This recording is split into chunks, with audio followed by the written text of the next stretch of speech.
Innovation almost always is not successful the first time out. You try something and it doesn't work, and it takes confidence then to say, well, we haven't failed yet. Let's try something else, and then let's try something else, and ultimately you become commercially successful. How can you reverse engineer almost how something's going to happen and give yourself in the unknowable as much knowns as possible? Maybe we'll start there with that kind of origin of the work.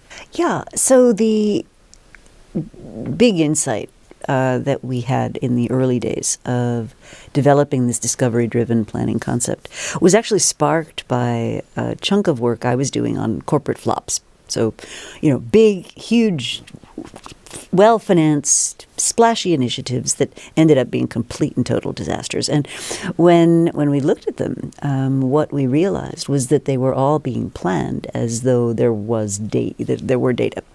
Right? They were all being planned as though there were data, and that you could extrapolate from what you knew to developing a conventional plan, right? So here's our launch date, here's how we're going to go to market, here's how we're going to do all this stuff. And the big insight was when you have a very high ratio of assumptions that you have to make relative to knowledge that you have, you can't plan that way, because assumptions are slippery things, and human beings are terrible at processing them. And Clay and I had a lot of conversations about this, which is there's two psychological phenomena that happen. So the first thing that happens is we forget them. And this was actually some of the research that Russ Akoff did at Wharton years ago. And what he would do is he would go to companies as they were making big, important strategic decisions at the time they were making those. And all he did was document the assumptions that were on people's minds at the time they were making the decision. And what he would do is he'd go back regularly and re-interview the same people. And what he found was that after 6 weeks, not a soul in the place could remember half of the assumptions on his list. Another 6 weeks go by, another half get forgotten. And so you end up with this just lack of memory, lack of why did we think this was such a good idea, and how do we track if situations have changed? So the one big problem was you forget them. Now the other big problem is those that don't get forgotten get turned into facts in your head without you even really consciously being aware of it. And so we declare, this thing's going to launch in the third quarter of 2023. And that becomes a fact in our heads. Like, we made that up. Like, there's no data to support that. But then what happens is you spiral into this untested assumptions taken as facts without any testing or validation of those assumptions.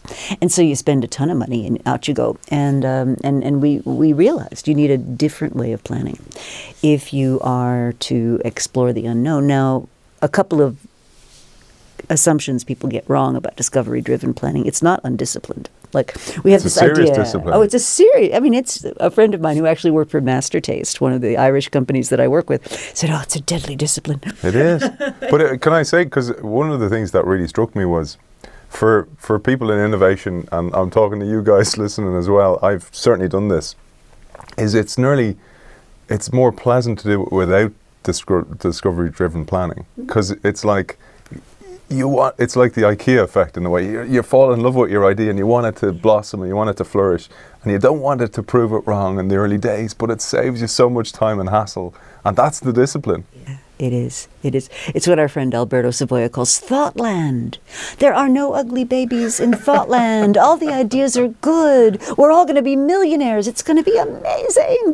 Thoughtland's a lot more fun than reality. Yeah, that really struck me, because I was like kind of going, oh, I know so many people will find out this work, and save yourself the heartache, because you're just kicking the can, aren't you, down the road, and you'll go and you'll be busy, but you may not make progress, and that's the thing you're trying to save people from.